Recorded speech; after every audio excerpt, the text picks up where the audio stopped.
dari sekitar hampir 25 kasus nih, ini yang terjadi di generasi kita, anak-anak kita, yang itu dia sampai bunuh diri karena depresi. Depresi tadi karena dibully oleh teman-teman lingkungan yang ada di sekitar dia. Perkara yang tidak bisa dianggap remeh gitu ya. Berarti kudu dianggap tanggung ya. Betul. Ini benar-benar serius ini ya. Serius betul ini. Oh, itu tadi kalau di Remeh kan kecil ya. betul. Nah, tapi kamu kan besar. Matak oge negara teh pentingnya jadi mesti dibully.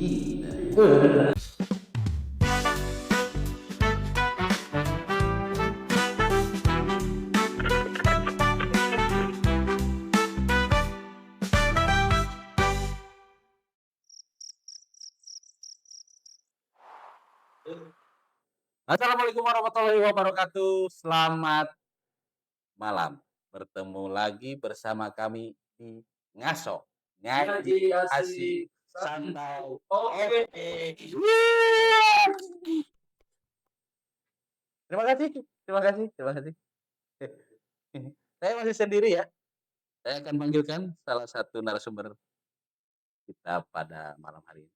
Kita panggilkan Ustadz Jajang Rusmana SST MPD, praktisi pendidikan.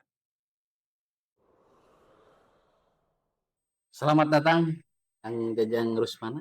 Alhamdulillah, sami-sami. Terima kasih sudah hadir di acara Ngasok. Alhamdulillah. Handalun, sami-sami. Podcast Ngasok. Ngaji asik santai. Oke. Langsung aja ya, Kang. Akhir-akhir ini bullying. Tahu kan? Betul. Perundungan hina artinya. Terus. Bahasa Betul. di Bandung Ejek, mah mengejek. ejek-mengejek itu semakin marak terjadi kan. Pertama kan kalau melihat fakta ya. Pertama kan Akang sebagai praktisi pendidikan. Di kalangan pelajar sekarang itu mungkin terjadi. Sampaikah kemarin saja di bulan Oktober kan di SMPN 19 Tangerang. Itu menjadi korban bullying itu anak 13 tahun sampai masuk rumah sakit. Allah kan. Sampaikan di SMPN SMA 72 Jakarta kan ada bom. Itu korban bullying juga kan. Dari tahun ke tahun itu semakin meningkat. Seperti ini. Penyebabnya apa, Ustaz? Siap, insyaallah. Semangat, Tad. Baik, bismillahirrahmanirrahim. Ya betul, kita perlu prihatin saat ini melihat kondisi bagaimana kondisi generasi kita, remaja, anak-anak kita, pemuda, terus berkaitan dengan kasus perundungan atau bullying ini ya. Bahkan betul tadi apa yang disampaikan oleh Kang Dekos ini terkonfirmasi di data KPAI salah satunya. Bahkan ini luar biasa peningkatannya di tahun kemarin saja Kang. Tahun 2024 itu KPAI mencatat ada sekitar 2057 pengaduan berkaitan dengan pelanggaran hak terhadap anak. Nah, salah satu yang mendominasi memang berkaitan dengan perundungan atau tadi persoalan fisik, kekerasan itu, terus juga termasuk kekerasan verbal, termasuk yang terbolehnya adalah cyberbullying gitu, itu yang terjadi, yang itu mengalami peningkatan. Bahkan yang sangat data yang sangat miris ini, dari sekitar hampir 25 kasus nih, ini yang terjadi di generasi kita, anak-anak kita, yang itu dia sampai bunuh diri karena depresi. Depresi tadi karena dibully oleh teman-teman lingkungan yang ada di sekitar dia. Betul. Ini yang sangat kita prihatinkan kondisi. Bahkan yang sangat ya membuat kita juga sangat prihatin, justru ini terjadi di tempat yang seharusnya anak-anak kita, remaja kita ini mendapatkan rasa aman, nyaman. Tetapi justru itu terjadi ya begitu ya. Salah satunya di satuan pendidikan gitu ya. Yang seharusnya yang mereka belajar, mereka fokus untuk mengembangkan potensi mereka, justru di situ terjadi kekerasan. Bahkan data yang dikeluarkan oleh Federasi Serikat Guru Nasional gitu ya, itu didominasi perundungan ini terjadi di tingkat satuan, yaitu yang paling banyak di SMP, hampir 25%, susul dengan SD dan SMA itu yang terjadi. Dan yang data yang dikeluarkan juga sama oleh Kemendikbudristek, ini hasil asesmen yang terbaru nih. Ini hampir katanya 24% lebih itu siswa kita ini berpotensi menjadi korban bullying begitu ya. Setelah dianalisis Betul, itu memang terkonfirmasi betul apa yang terjadi saat ini yang viral itu memang terkonfirmasi dari data-data yang dikeluarkan oleh ya lembaga-lembaga yang memang fokus pada perhatian bagaimana generasi kita hari ini. Ini memang kondisi luar biasa yang terjadi di generasi kita hari ini. Perlu prihatin kita. ini di pendidikan ya. Betul, Kang. Begitu. Korban bullying juga kan selain terluka fisik ya kan. Fisik, ternyata juga psikisnya juga dapat. Betul. Ustadz, bahkan ya kita bisa lihat ada yang bunuh diri. Betul. Seperti pada kasus Timothy kan, yang kabarnya di Universitas Udayana Bali ya, Betul. yang diduga itu bunuh diri itu karena sebelumnya sering dibully. Iya. Pertanyaannya Pak, Kang Ustadz ya, Kang Ustadz, Akang engkau Ustadz engkau, ya. Siap, insyaallah. Mengapa manusia bisa seperti ini? Ada yang sakit tapi tidak berdamai. Iya. Kenapa Ustadz? Betul. Ini sangat menarik. Jadi berkaitan dengan apa yang terjadi saat ini menimpa generasi kita. Jadi terkait kasus perundungan atau bullying ini memang ini ternyata jenisnya itu beragam, Kak. Bahkan tadi KPAI sendiri itu menganalisis jadi ada bentuk-bentuk perundungan gitu ya. Selain memang yang paling besar, data terbesar itu adalah bagaimana kekerasan fisik ya. Makanya tadi ada berita viral bagaimana contoh di SMP Blora itu ada anak yang itu dikeroyok oleh teman-temannya, puluhan temannya mengeroyok dia gitu ya. Itu memang paling tinggi itu terkait tadi perundungan yang sifatnya fisik begitu ya. Jika di sekolah Jepangnya kan, Nah, sinetron. Nah, terus yang kedua itu disusul dengan tadi perundungan yang sifatnya verbal. Jadi kata-kata. Itu bahkan data menunjukkan ya tadi yang fisik itu hampir 50% disusul dengan verbal itu. Dan yang sangat luar biasa jenis yang sangat meningkat kasus bullying itu adalah cyberbullying. Ini hampir di tahun kemarin itu 100% lonjakan. Jadi memang di satu sisi bagaimana kita ini hidup di tengah kemajuan teknologi yang luar biasa, tapi di satu sisi ternyata tadi itu ada dampak negatif yang dirasakan oleh anak-anak kita. Itu sehingga itu menjadi wasilah bagi mereka untuk tadi melakukan perundungan terhadap. Sakit ya. Nah, sehingga betul. Jadi dampak dari bullying ini tadi memang ini berakibat dampaknya panjang kepada sisi dari korban terutama anak-anak kita gitu ya. Jadi mereka ya selain tadi depresi gitu ya, bahkan ya terganggu juga kesehatan mentalnya begitu ya, bahkan ya bisa mereka membuat prestasi turun, bahkan sampai tadi ada yang akhirnya berani untuk bunuh diri begitu ya. Nah, ini kan data ini menunjukkan bahwa ya perundungan saat ini merupakan perkara yang sangat ya serius gitu, tidak boleh dianggap sepele. Tentunya ini perlu perhatian serius dari ya kita, terkhusus ya tadi bagaimana ya keluarga, masyarakat begitu ya, dan juga tentunya di sekolah termasuk yang negara. Ini perkara yang tidak bisa dianggap remeh gitu ya. Berarti kudu dianggap sangu ya. Betul. Ini benar-benar serius gitu ya. Serius betul ini. Karena itu tadi kalau di Remeh kan kecil ya. betul. Jadi sangu kan besar. Tadi terus setiap tahun meningkat beda. Jadi kalau orang ini kan hanya satu. Ini sangu kan banyak begitu. Masya Allah. Nah, oleh karena itu memang tadi kalau kembali ke pertanyaan Kang Kos, apa sih ini yang menjadi penyebab gitu ya?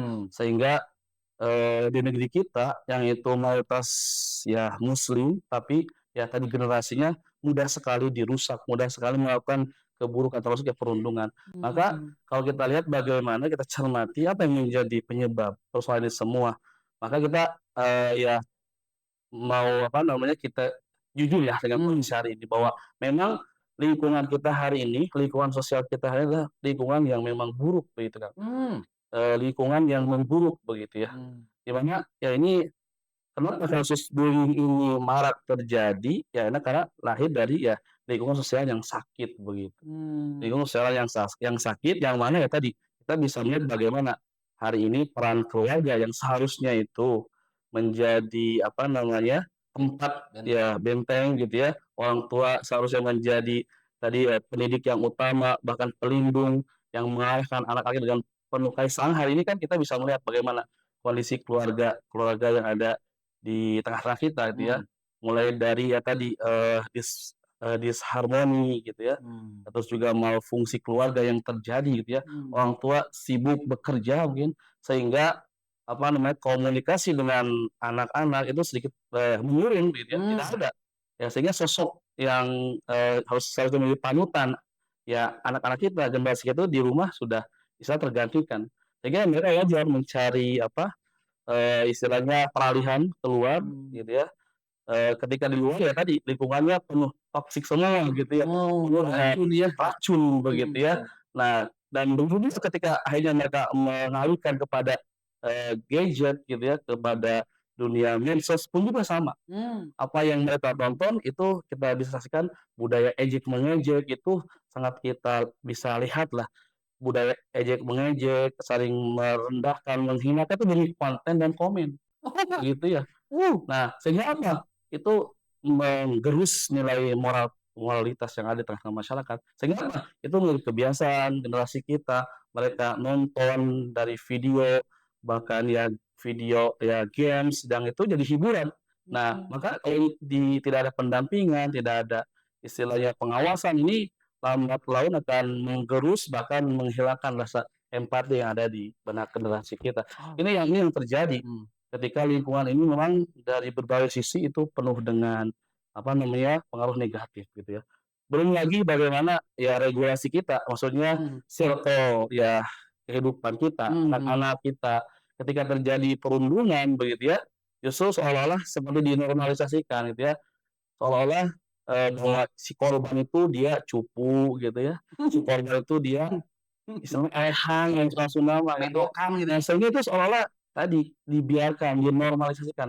Ya apalagi ya kita bisa lihat juga, yang terjadi di sekolah mungkin ya tadi, ya apa namanya, sekolah mungkin tidak ingin gitu ya, kasusnya jadi terangkat ya sehingga tadi ini tidak menjadikan ya tadi efek jera terhadap para pelakunya. Karena tadi lingkungan di sekitar juga tadi seolah-olah seperti menormalkan gitu. Kalau seandainya saupamina seseorang itu dibully, dikucilkan dalam pergaulan ya Kang ya, yang jelasnya sampai dihina, dicaci maki, lalu yang jelas lah sangat direndahkan lah.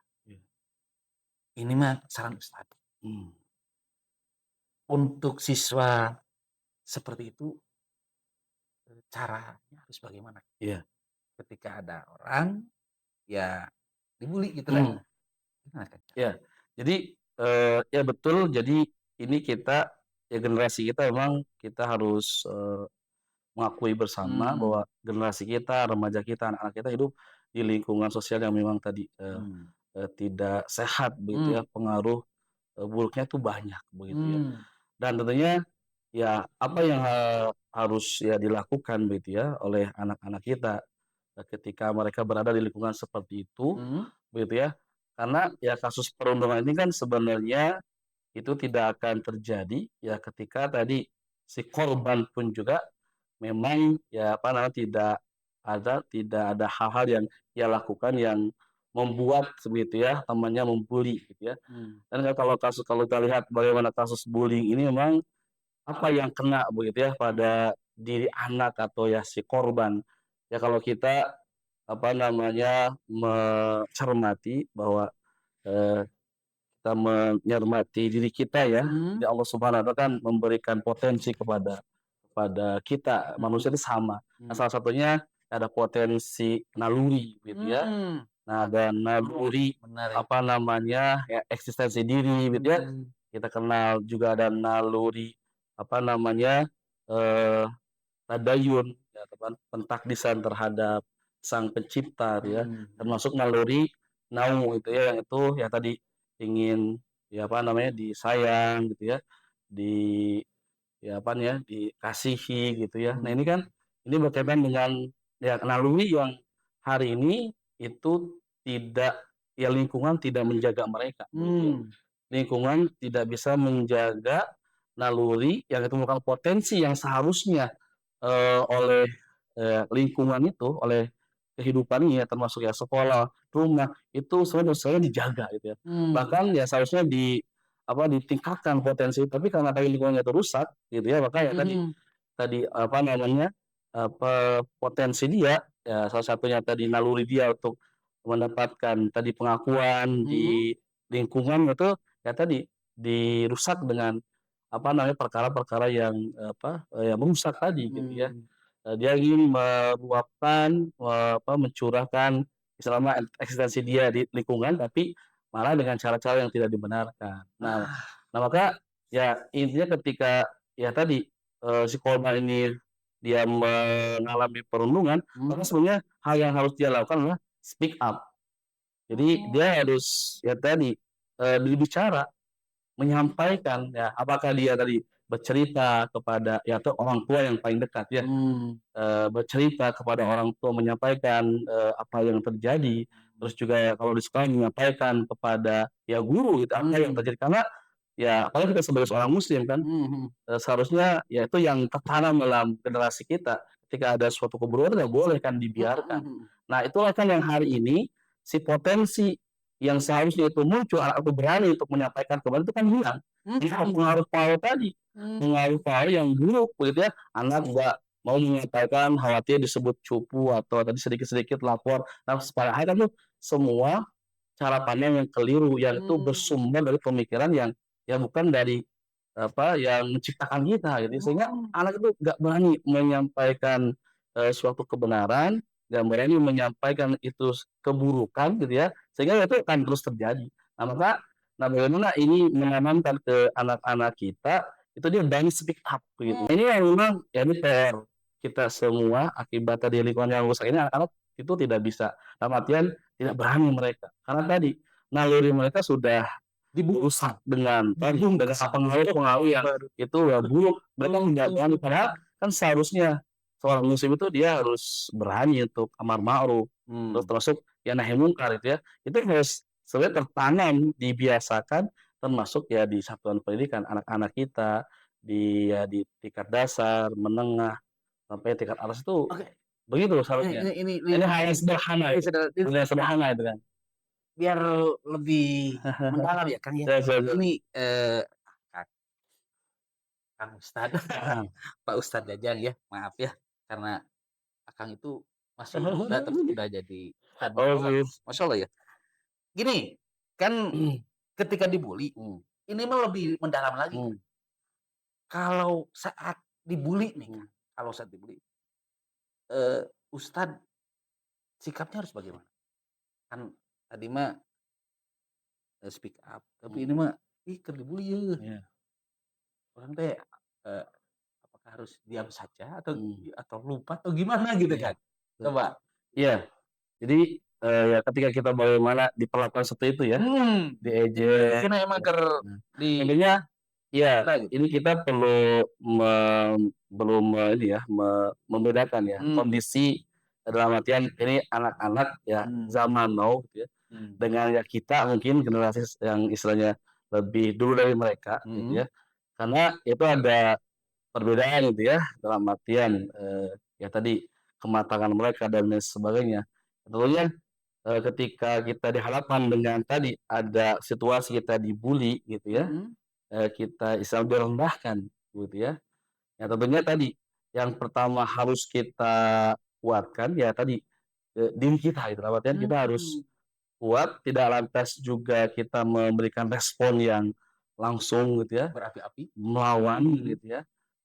Karena ya tadi kalau kita lihat dari kacamata keimanan kita sebagai seorang muslim gitu ya, dan tadi ketika kita posisi itu dihina, justru ya disitulah ketika kita dihinakan ada kemuliaan. Allah. Ketika kita tidak membalas apa yang mereka ya lakukan kepada kita. Bahkan kan kalau kita lihat bagaimana Allah Subhanahu wa taala mengingatkan di dalam Al-Qur'an bahwa ya perbuatan inilah perbuatan yang diharamkan oleh Allah Subhanahu wa taala itu di Al-Qur'an di surat Al-Hujurat ayat ya 11 kita bisa lihat, kita bisa baca Allah Subhanahu wa taala berfirman qala Allah taala ya ayyuhalladzina amanu hai orang-orang yang beriman la yaskhar qaumun min qaumin hai orang-orang beriman janganlah kalian ya janganlah ya suatu kaum itu mengejek kaum yang lain gitu gak boleh itu asa ayyakunu khairan minkum ya bisa jadi ya kaum yang diejek itu lebih baik dari kalian.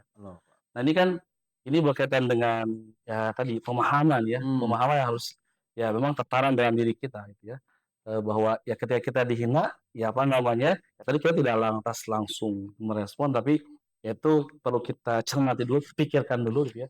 Dan tadi ketika kita dihinakan dalam artian dari situ ada kemuliaan gitu ya. Kita lihat konteks apa yang mereka hinakan ke diri kita gitu ya. Konteks apa begitu ya. Nah, sehingga ya tadi dalam Islam itu jelas bahwa perbuatan perundungan, menghinakan, melemahkan ini adalah sesuatu yang diharamkan.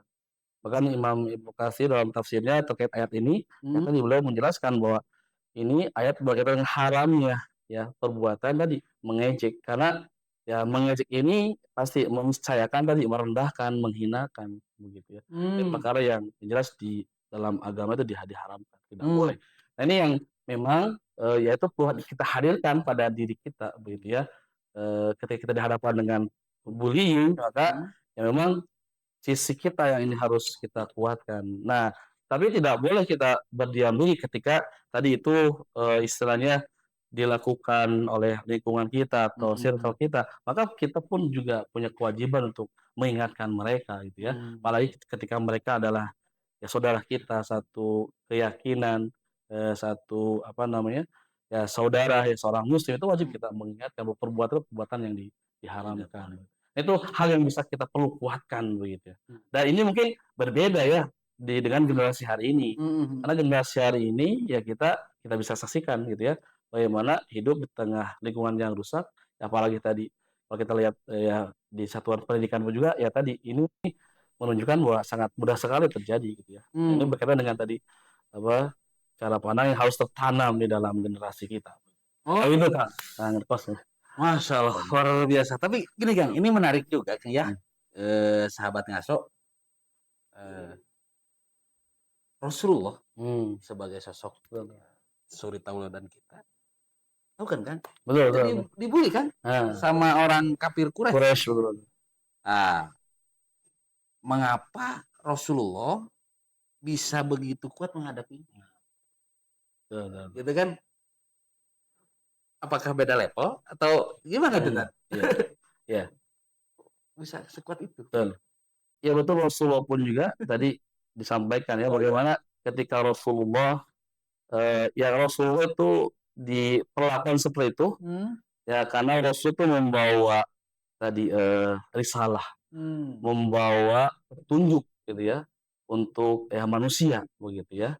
Yang mana ya petunjuk untuk manusia itu gitu ya di Al-Qur'an yang pada saat itu yaitu agama ya Islam itu memang ditentang oleh orang-orang kafir Quraisy. Nah, maka apa yang membuat ya para sahabat kaum muslimin dan Rasulullah itu kuat begitu ya dalam artian dengan apa yang dihadapi ya tadi karena apa yang dibawa oleh beliau para sahabat adalah ini suatu ya kebenaran apa namanya kebenaran petunjuk yang itu justru akan apa memberikan kebaikan bagi mereka sehingga ya tadi ketika apa yang dibawa apa yang ada di dalam benak seseorang itu sesuatu yang apa namanya itu bersumber dari Allah Subhanahu wa taala begitu ya.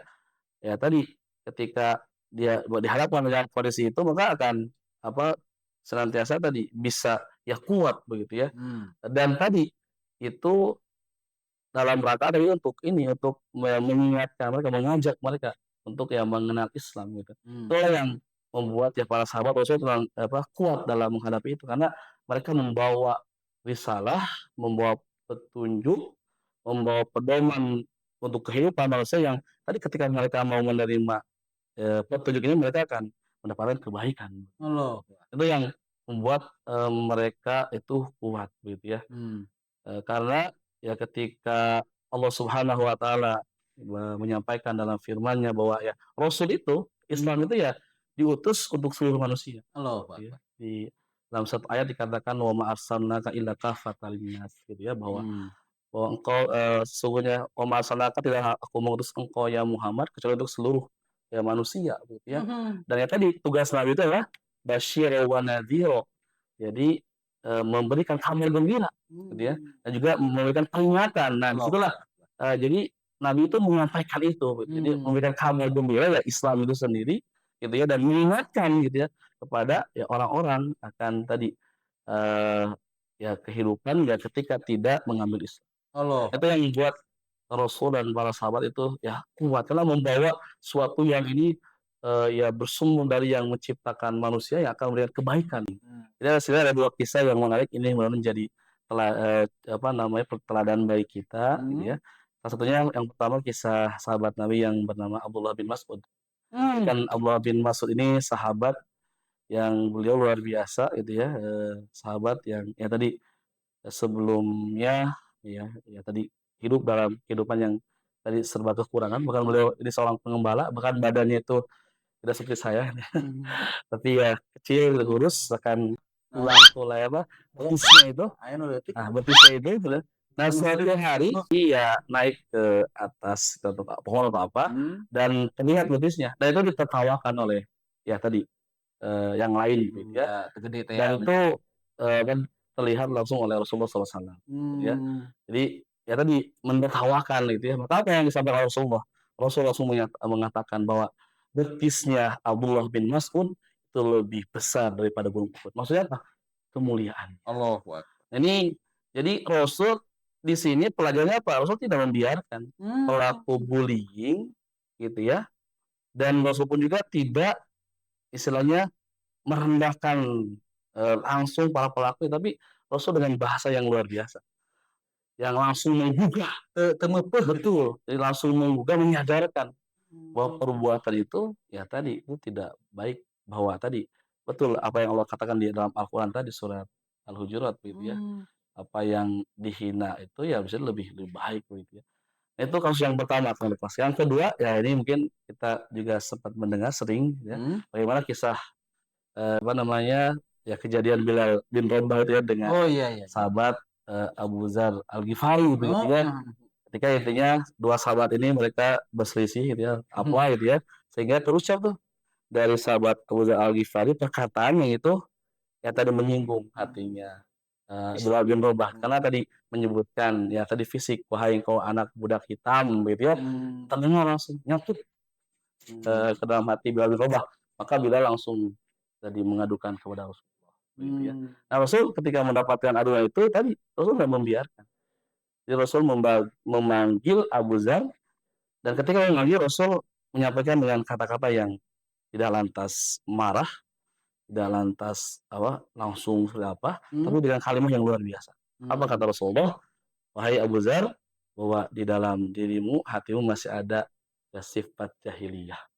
Langsung itu, ini bahkan ketika Abu Dzar dipanggil tuh sudah langsung gitu ya, ini pasti kejadian tadi. ya. Dan ketika dikata sampai langsung dengan kalimat yang sedih itu langsung. Maka Abu Dzar langsung lari, langsung menemui sahabat Bilal bin Rabah dan langsung menaruh kepalanya di bawah kaki Bilal bin Rabah dan mengatakan, "Wahai Bilal, aku tidak akan mengangkat kepalaku sampai engkau ya menaruh kakimu di atas kepalaku." Tapi apa yang luar biasa sahabat contohkan, Bilal bin Rabah, beliau tidak mau, apa yang dikatakan, "Aku tidak mau, aku tidak akan pernah menginjakkan kakiku kepada orang yang tadi, kepalanya itu senantiasa sujud ya pada Allah Subhanahu wa taala." Ini menunjukkan ya tadi luar biasa kisah ini, dan jadi ketika itu terjadi tidak dibiarkan. Tidak dibiarkan, tetapi ya sama, saling mengingatkan. Nah, itu yang ya setidaknya 2 kisah itu yang bisa jadi pelajaran kepada kita bahwa Rasul tidak membiarkan, ya istilahnya bullying, walaupun itu kan ya ini menjadi pelajaran ya, dalam artian itu sebagai sebuah pelajaran bagi kita, ya tadi sahabat pun juga tadi ada kekhilafan, begitu ya, tetapi dengan itu kita bisa mengambil pelajaran, begitu ya. Bagaimana ya seharusnya kita bersikap terhadap ya perkara yang seperti ini, gitu ya. Tidak membiarkan, dan lantas kita pun juga ya sama-sama harus menguatkan ya orang yang tadi dibully dan orang yang apalagi dia sesama muslim satu keyakinan dengan kita. Maka bagaimana ya Islam itu hadir dengan solusi yang pas gitu ya ketika itu menimpa ya korban atau dia pelaku begitu ya. Nah, Kang, ini menarik, Kang. Pak Ustadz. Pak Ustadz aja yang menarik. Kan itu dulu ya yang sangat jelas banyak kisah yang luar biasa. Kita comeback lagi, comeback again ke kurikulum kita ya. Ya. Kurikulum kita. Apakah kurikulum pendidikan kita tidak mampu menghasilkan pelajaran yang saling menghormati antar sesama? Jadi kan kalau tadi oke lah, dari cara hard power soft power bagus ya. Kan ini pendidikan loh. Karena hari menang sekolah halus gitu. Betul. Iya, siap. Jadi ya ini kan dengan kasus ini kita bisa ya dengan sederhana kita bisa menyimpulkan berarti tadi pendidikan kita hari ini, sistem pendidikan kita hari ini gitu ya, ini belum bisa tadi menjaga, dalam artian belum bisa menjaga ya generasi kita ya tadi dari pihak pengaruh ataupun perbuatan yang itu ya istilahnya bahkan sampai kekerasan. Berarti ini menunjukkan sistem pendidikan kita ini masih apa bocor gitu ya, atau ya tadi belum mampu gitu ya, belum mampu melahirkan ya tadi orang-orang ya atau tadi anak-anak yang memang memiliki ya tadi akhlak yang baik gitu ya, budi pekerti yang baik begitu ya. Nah, ini sudah bisa ya terjawab setidaknya.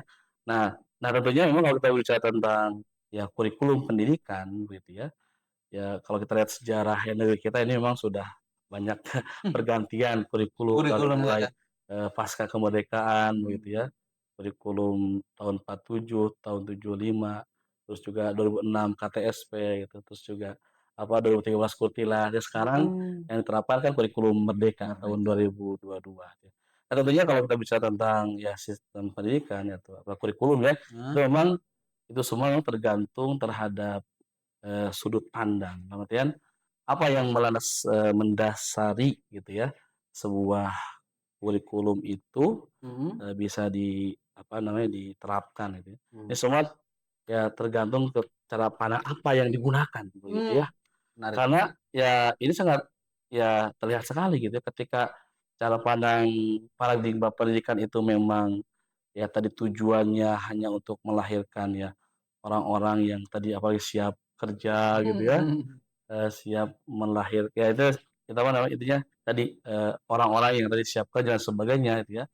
Walaupun kalau di kurikulum Merdeka tahun ini sekarang diterapkan itu kan salah satunya bagaimana memfokuskan pada ya insan yang memiliki kompetensi di abad 21 begitu ya. Nah itu kan 4 kemampuan itu 4C itu. Critical thinking gitu, creative thinking, terus kolaborasi dan juga salah satunya ya komunikasi gitu ya. Nah itu kan salah satu ya tadi tujuan atau kurikulum kita gitu ya. Nah itu kan itu bagus tadi satu sisi, tapi kan tergantung cara pandang apa yang digunakan begitu ya. Ya melahirkan orang-orang yang memiliki jiwa kritis itu bagus, tapi cara pandang apa yang digunakan begitu ya. Bahkan kan kalau kita kembali kepada Islam justru ya kita sebagai seorang pribadi muslim itu kan wajib untuk senantiasa berpikir ya. Bahkan diperintahkan kan dalam Al-Quran. Tapi berpikir dalam kacamata kita itu tidak hanya sebatas memikirkan suatu fakta yang terjadi gitu ya. Hanya istilahnya menemukan dari sisi ilmiah saja, tapi ya dalam Islam itu bagaimana melahirkan apa keyakinan, keimanan, menemukan siapa yang menciptakan di balik itu. Oh berarti ini melahirkan fakta gitu ya. mohon mengkat dulu. Jadi langsung disandingkan dengan bagaimana isi. Iya, kan begitu. Jadi tergantung cara pandangnya yang mau diambil. terkait kurikulum gitu ya, kalau kita bicara tentang kurikulum pendidikan. Sehingga ya tadi ini tergantung cara pandang apa yang digunakan. Nah, dan tentunya kalau kita kembali kepada ya tadi Islam gitu ya, Islam, tidak hanya transfer ilmu saja kan. Bagaimana salah satu ya, output dari pendidikan, dalam Islam itu melahirkan kan, orang-orang yang kepribadian Islam gitu ya, yang mereka ya berakhlak mulia. Nah ini kan betul-betul, diawasi oleh negara gitu ya. Nah, dan tentunya dengan turunan-turunan yang lainnya begitu ya. Nah ini kan jadi tidak hanya sekedar sekolah itu sebagai transfer ilmu saja, di mana di situ harus ada, ya sosok-sosok yang ya lahir, ya guru-guru yang tidak hanya menyampaikan ilmu saja, tapi bagaimana memastikan begitu ya, eee, pembentukan karakter yang lahir dari, peserta didiknya gitu ya. Dan tadi dalam Islam itu ya bagaimana melahirkan, pribadi-pribadi yang bersaksi Islamnya itu, berkepribadian Islam itu gitu, yang siap taat tunduk kepada Allah Subhanahu wa taala. Ini secara ya sedikit ini ya, Iya. ini semua tergantung paradigma yang digunakan Oke, gitu. oke, Kang, Pak Ustadz Jajang gini, biar tidak melebar kemana-mana gitu ya. Ini, bagaimana sistem pendidikan Islam ya, karena kan ini ustad, ustad, banyak, ustad, Islam Mas. Bagaimana sistem pendidikan Islam untuk mencegah terjadinya bullying? Iya, Kumaha tah? iya. Baik, tentunya kalau kita berbicara sistem, ya termasuk ya sistem pendidikan tuh pasti akan berkaitan dengan sistem-sistem yang lain kan. Heeh.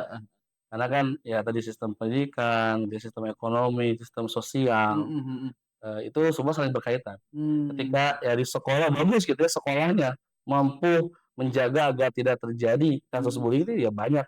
Banyak kali ini kita bisa menemukan sekolah-sekolah yang mampu begitu ya, dengan ketat ya mensuasanakan begitu ya, sekolah yang memang anti bullying. Itu sudah mulai banyak sekolah-sekolah yang mengkampanyekan, bahkan itu menjadi kalau sekarang itu menjadi sesuatu yang dilirik, oleh orang tua yang melihat sekolah itu salah satunya ya tidak terjadi bullying gitu ya, karena ini ya sangat luar biasa saja, sangat-sangat luar biasa gitu, kasus ini. Sehingga ya sekolah-sekolah juga mereka tampil bagaimana menjadi sekolah yang itu bebas dari pembulian gitu ya. Tetapi kan kita tidak bisa juga gitu ya, hanya tutup mata, cukup sekolah. Kan anak-anak itu ketika selesai sekolah pulang ke rumah. Mereka kan berinteraksi di tengah-tengah keluarga mereka, ya berinteraksi dengan tetangga, teman. Nah kalau itu juga sama tidak terjaga, ya akan tetap terjadi itu gitu ya. Nah itu kan yang terjadi hari ini gitu ya. Betul. Di rumah pun juga sama dikondisikan gitu ya, ketika main di lingkungan. Nah, maka tentunya Islam ini hadir, Allah turunkan sebagai sebuah sistem kehidupan, yang mana ya Islam juga membawa bagaimana ya sistem ya sosial gitu, sistem yang akan dibangun itu seperti apa. Maka ya supaya tidak terjadi kasus bullying ini, maka yang pertama ya tadi, kalau kita bisa tentang ya, sistem sosial dalam artian tadi lingkungan sosial ya, yang pertama ya tadi, ya keluarga itu sebagai tempat yang paling utama gitu ya, untuk ya tadi, ya orang tua itu sebagai ya pendidik utama dan yang pertama gitu ya.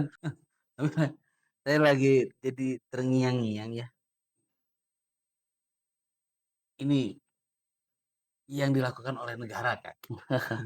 Iya. Negara ya, dalam pandangan Islam terhadap pelaku bullying, baik itu tindakan pencegahan atau berupa sanksi itu. Iya. Gimana dalam pandangan Islam? Iya.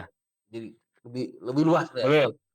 Ya, ya tadi di awal kita sudah bahas bagaimana ya dalam Islam itu Islam hadir sebagai sebuah sistem kehidupan ya sebagai solusi atas persoalan terkait kasus bullying ini kan bagaimana Islam itu akan menghadirkan tadi pertama ya keluarga sebagaimana ya fungsi seharusnya itu keluarga dalam pandangan Islam, terus juga bagaimana juga ya kalau lingkungan sekolah pun juga sama punya perangkatnya bagaimana sistem pendidikan itu ya dibangun dengan ya asas ya Islam gitu ya, sehingga ya menjaga anak-anak itu mereka bisa menjadi anak-anak yang ya tadi memiliki akhlak yang baik begitu ya, dan apa yang diajarkan pun juga mengarah ke sana gitu ya. Ya termasuk juga masyarakat juga ya Islam ya membangun masyarakat yang itu ya betul-betul masyarakat yang saling mengingatkan gitu ya, tidak apa namanya, cuek terhadap apa yang terjadi gitu ya.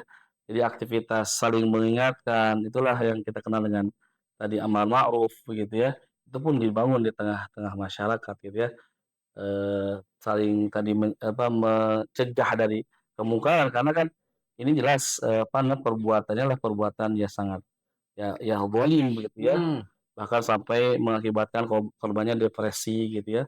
Sampai tadi, istilahnya jadi apa, secara psikis dia sakit mentalnya bahkan sampai berani untuk bunuh diri kan ini sangat apa namanya, perbuatan yang sangat ya serius begitu ya. Maka sampai apalagi korbannya itu bunuh diri gitu ya. Nah, maka seharusnya negaranya harus hadir.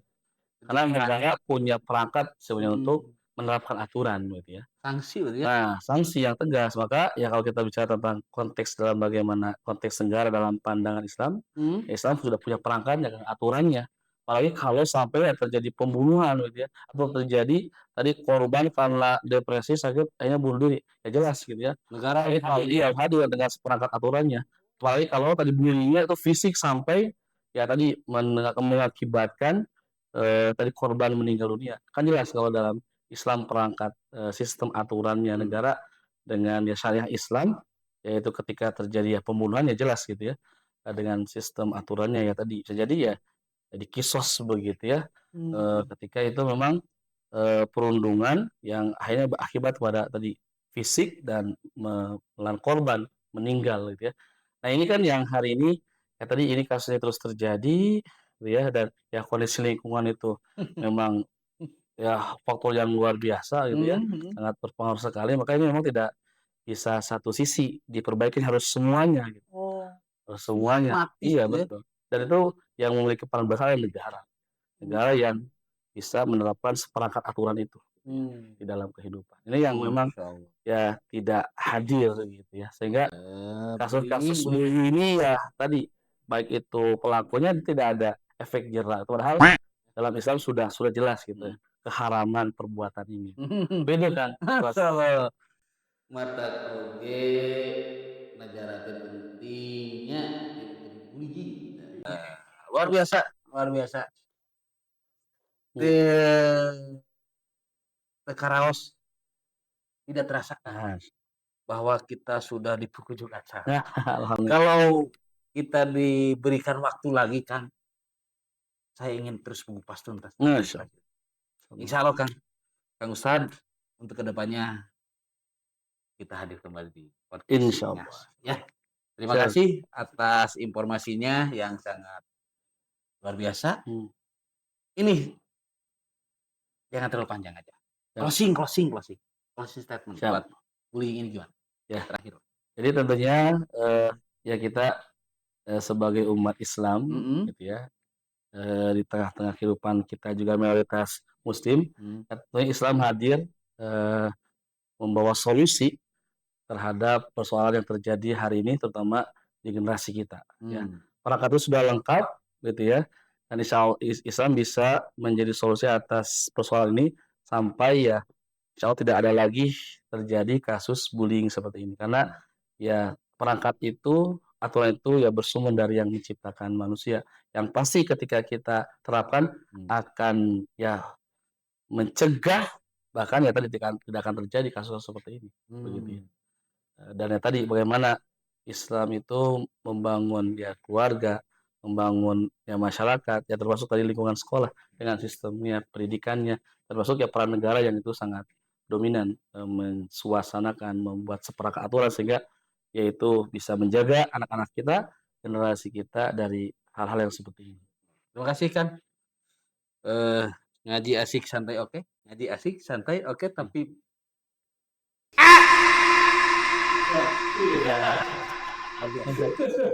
saya sangat susah untuk satu kata, luar biasa. Terima kasih untuk kehadirannya. Sama-sama, Kang Bas. Kita berjumpa lagi insyaallah.